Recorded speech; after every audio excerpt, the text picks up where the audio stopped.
हाय दोस्तों, आज मैं आप सभी को हिंदी व्याकरण में कारक बताने वाली हूँ कि कारक होता क्या है, कारक के कितने भेद है और कारक से जो है ऑब्जेक्टिव क्वेश्चन एग्जाम में किस तरीके से पूछे जाते हैं। ये सब के सब इस वीडियो में आप सभी को बताने वाली हूँ। इससे पहले जो हम संज्ञा, सर्वनाम, विशेषण ये तीनों बता चुके हैं। यदि आप लोग नहीं देखे तो उसको भी जरूर देख लीजिएगा। तो इस वीडियो के अंत तक बने रहिएगा। अब मैं वीडियो को स्टार्ट करती हूँ। कारक होता क्या है, कारक का अर्थ क्या है, कारक किसे कहते हैं ये समझ लेते हैं पहले। तो कारक का अर्थ होता है करने वाला। कारक का अर्थ क्या होता है, करने वाला। कारक का अर्थ होता है करने वाला। और कारक किसे कहते हैं या कारक क्या, ये समझिए। तो जो शब्द वाक्य में संज्ञा या सर्वनाम का संबंध वाक्य के अन्य शब्दों से कराता है उसे हम कारक कहते हैं। क्या बोले कि जो शब्द वाक्य में संज्ञा या सर्वनाम, क्या बोले, संज्ञा या सर्वनाम का संबंध जो है वाक्य के अन्य शब्दों से कराता है उसी को हम कारक कहते हैं। उदाहरण से समझिए। उदाहरण है राम ने रोटी खाई। राम ने रोटी खाई, यहाँ पर देखिए राम ने रोटी खाई, यानी कि राम का जो संबंध बाकी शब्दों से कौन करा रहा है, राम का जो संबंध बाकी शब्दों से कौन करा रहे थे। यहाँ बीच में देखिए ने, ये ने ही जो ने जो है यही जो है राम का संबंध जो दोनों बाकी शब्दों से कराता है, तो इन्हें क्या जाएगा, कारक हो जाएगा। अगला देखिए, भिखारियों को धन दो। भिखारियों को धन दो, भिखारी इसमें से क्या है, संज्ञा है। यहाँ पर राम क्या था, संज्ञा था। भिखारी भी क्या है, संज्ञा है। तो यहाँ पर देखिए इसका संबंध बाकी अन्य शब्दों से कौन करा रहा है, तो को, ये को ही जो है बाकी शब्दों से कराता है, तो इसलिए को क्या जाएगा, कारक हो जाएगा। तो जो शब्द वाक्य में संज्ञा या सर्वनाम का संबंध जो है वाक्य के अन्य शब्दों से कराता है उसी को हम क्या कहते हैं, कारक कहते हैं। तो इस तरीके से कारक की परिभाषा समझ गए आप। अब देखिए कारक के 8 भेद है। आपसे एग्जाम में पूछा जाता है कि कारक के कितने भेद है, तो बोलिएगा 8 है। कारक के कितने भेद है, 8 है। 8 के बारे में हम समझेंगे। पहला है कर्ता। इसका चिन्ह देख लीजिए, कर्ता। इसका विभक्ति क्या है, ने है। कर्ता कारक का विभक्ति ने है। कर्म कारक को करण से सप्रदान को के लिए, को के लिए होगा यहाँ पर, को के लिए। अप्रदान से संबंध कार्य की है। अधिकरण में पर संबोधन है हजी अरे, यानी कि इधर है आपका कारक, इधर विभक्ति साथ में याद करना पड़ता है कारक में। तो कारक यानी कर्ता कारक का विभक्ति या चिन्ह क्या है, तो ने है। कर्म कारक का चिन्ह पूछेगा तो को, करण का से, सप्रदान को के लिए, अप्रदान से संबंध कार्य के लिए, अधिकरण में पर संबोधन है हजी अरे। तो अब इसके बारे में समझेंगे, कर्ता कारक किसे कहते हैं, कर्म कारक किसे कहते हैं, ये समझेंगे। हम इसी में लिख दिए हैं। देखिए सबसे पहला है आपका कर्ता कारक। तो कर्ता कारक किसे कहते हैं, कर्ता कारक किसे कहते हैं, तो बोलिएगा वाक्य में काम करने वाले को क्या कहते हैं, कर्ता कारक कहते हैं। वाक्य में काम करने वाले को हम कर्ता कारक कहते हैं। जैसे में राम ने फल खाया, राम ने फल खाया, यहाँ पर देखिए फल खाने का काम कौन किया, राम ने किया। यहाँ राम क्या जाएगा, कर्ता कारक हो जाएगा। राम क्या कर्ता कारक हो जाएगा। श्याम पढ़ता है, तो पढ़ने का काम कौन कर रहा है, श्याम। इसमें लेकिन ने चिन्ह क्या है, विलोप है, यानी कि लुप है। तो यहाँ पर श्याम क्या जाएगा, कर्ता हो जाएगा। तो जो काम करता है उसी को हम कर्ता कहते हैं, तो कर्ता कारक कहते हैं। नेक्स्ट है कर्म कारक। कर्म कारक किसे कहते हैं, वाक्य में जिस पर क्रिया का फल पड़ता है, जिस पर क्रिया का फल पड़ता है उसे हम कर्म कारक कहते हैं। यहाँ पर इसी उदाहरण में समझते हैं। राम ने फल खाया, राम ने फल खाया, तो राम क्या जाएगा, फल खाने का काम क्या किया, राम ने किया था। राम क्या जगह, कर्ता हो जाएगा। लेकिन इस पर क्रिया का फल किस पर पड़ रहा है, फल पर, क्योंकि राम खा रहा है तो फल फल क्या जाएगा, धीरे धीरे कमेगा। तो यहाँ पर कर्म किस पर पड़, यानी क्रिया का फल किस पर पड़ रहा है, फल पर, तो फल क्या जाएगा आपका, कर्म हो जाएगा। लेकिन यहाँ पर इसका उदाहरण लिखे हुए हैं।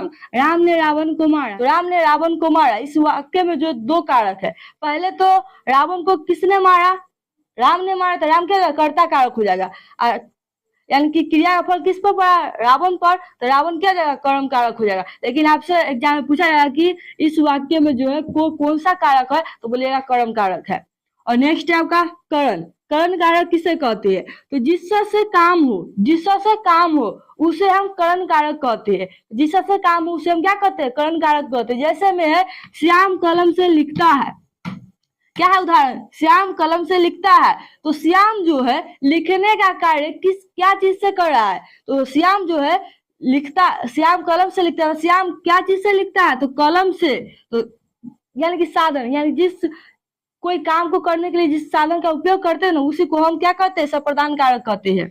मतलब करण कारक कहते हैं, सॉरी करण कारक कहते हैं। तो श्याम कलम से लिखता है, यानी कि श्याम जो लिखने का कार्य क्या चीज से कर रहा है, तो कलम से। तो कलम क्या हो जाएगा आपका, करण कारक हो जाएगा। तो जिससे काम करने का बोध हो ना, उसे क्या कहते हैं, करण कारक कहते हैं। नेक्स्ट है आपका संप्रदान कारक। संप्रदान कारक किसे कहते हैं, तो जिससे जिसके लिए किया जाए, वाक्य में जिसके लिए किया जाए, यानी कि जिसके लिए कुछ भी किया जाए उसे हम संप्रदान कारक कहते हैं। जैसे कि यहाँ पर देखो, गरीबों को धन दीजिए, यानी गरीबों के लिए हम लोग क्या किए, कुछ धन दिए है, तो यहाँ पर क्या जगह ये संप्रदान कारक हुआ, यानी कि जिससे किसी को कुछ दिया जाए, यानी कि जिसके लिए कोई काम किया जाए उसे हम क्या कहते हैं, संप्रदान कारक कहते हैं। यहाँ पर देखिए, भिखारियों को धन दो, भिखारियों को धन दो, इस वाक्य में को क्या हो जाएगा, तो इस वाक्य में को हो जाएगा आपका संप्रदान कारक। संप्रदान कारक क्या होता है, जिससे काम को, जिससे जो है जिसके लिए किया जाए, यानी कि जिसके लिए कोई काम किया जाए। यहाँ पर भिखारियों के लिए किया गया है,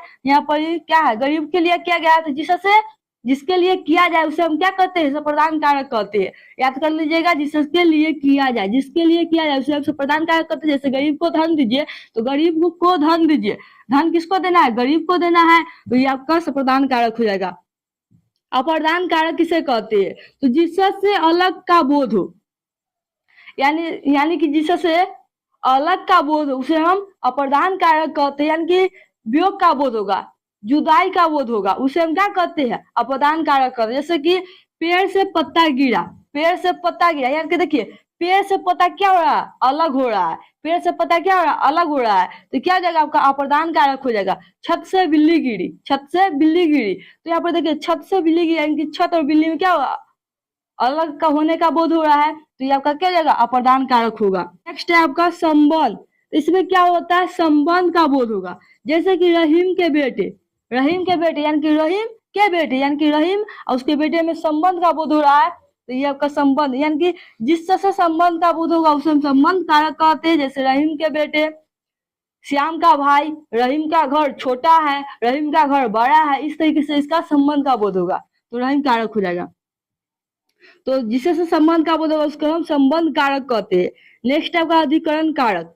अधिकरण कारक किसे कहते हैं, जिससे क्रिया का आधार जाना जाए, जिससे क्रिया का आधार जाना जाए कि वो क्या चीज पर है, कहाँ है, तो ये सब क्या हो गया आपका अधिकरण हो जाता है। जैसे कि जिससे क्रिया का आधार जाना जाए उसे हम अधिकरण कहते हैं, अधिकरण कारक कहते हैं। जैसे लड़की घोड़े पर बैठी है, लड़की घोड़े पर बैठी है, लड़की कहाँ बैठी हुई है, घोड़े पर, यानी कि इस क्रिया का आधार जाना जाता है, तो यहाँ आधार का बोध हो रहा है कहाँ, घोड़े पर, तो ये क्या जगह आपका अधिकरण। वह कमरे में है, वह कमरे में, यानी कि इसका आधार क्या है, कमरे में है, क्रिया का आधार कहाँ है, कि कमरे में है, तो ये आपका अधिकरण कारक हो जाएगा। लास्ट है संबोधन। इसमें क्या होता है कि जिससे किसी वस्तु को पुकारा या संबोधित किया जाए, जिससे किसी वस्तु को जो संबोधित या पुकारा जाए, उसी को हम संबोधन कारक कहते हैं। जैसे कि हे राम दया करो, हे राम दया करो, तो इसमें देखिए संबोधित किया है राम को, हे राम दया करो, तो यहाँ पर हे राम क्या जाएगा, संबोधन कारक हो जाएगा। अरे भाई जल्दी आओ, हम भाई को पुकारे, अरे भाई जल्दी आओ, तो यहाँ पर पुकारने का बोध हुआ, तो ये भी आपका संबोधन कारक हो जाएगा। तो इस तरीके से यहाँ पर कारक समाप्त होता है। इस कारक के आप समझ गए होंगे कि कारक किसे कहते हैं, कारक के कितने भेद है, भेदों के बारे में भी आप जान गए होंगे। अब बारी है इसका ऑब्जेक्टिव के, तो वीडियो के अंत तक बने रहिएगा। अब मैं इसका ऑब्जेक्टिव बोलूंगी और उसका जवाब देने का प्रयास कीजिएगा और सुनने का भी प्रयास कीजिएगा। सुनिए, कारक के कितने भेद होते हैं। ऑब्जेक्टिव क्वेश्चन है कि कारक के कितने भेद होते हैं, तो यहाँ पर लिखे है कारक के कितने भेद है, 8 है, तो इसका जवाब दीजिएगा 8। कारक के कितने भेद है, 8 है। नेक्स्ट है कि तीर से बाघ मार दिया गया, तीर से बाघ मार दिया गया, इस वाक्य में कौन सा कारक है। तो अब इस वाक्य को गौर से देखिए, तीर से बाघ मार दिया गया है, यानी कि बाघ को मारने का काम जो है क्या चीज से किया गया है, तीर से, तो यहाँ पर कौन सा कारक हो जाएगा, करण कारक, तो करण कारक हो जाएगा। नेक्स्ट है कि बिल्ली छत से कूद पड़ी, बिल्ली जो है छत से कूद पड़ी, तो यहाँ देखिए बिल्ली और छत में अलग होने का बोध हो रहा है कि बिल्ली जो छत से कूद गई, तो छत और बिल्ली में क्या होगा, अलग होने का बोध हो रहा था, ये आपका अप्रदान कारक हो जाएगा। नेक्स्ट है वह कलम से लिखता है, वह कलम से लिखता है, यानी कि वो जो है लिखने का काम क्या चीज से कर रहा है, तो कलम से, तो करण कारक हो जाएगा। कौन सा कारक हो जाएगा, करण कारक। नेक्स्ट है कि साधुओं की संगति से बुद्धि सुधरती है, किस कारक का उदाहरण है? इस वाक्य को आप ध्यान से सुनिए कि साधुओं की संगति से बुद्धि सुधरती है, तो किसके संगति से बुद्धि सुधरती है? तो साधुओं की, यानी कि आपका करण कारक हो जाएगा। नेक्स्ट है कि हे भगवान मेरी रक्षा कीजिए,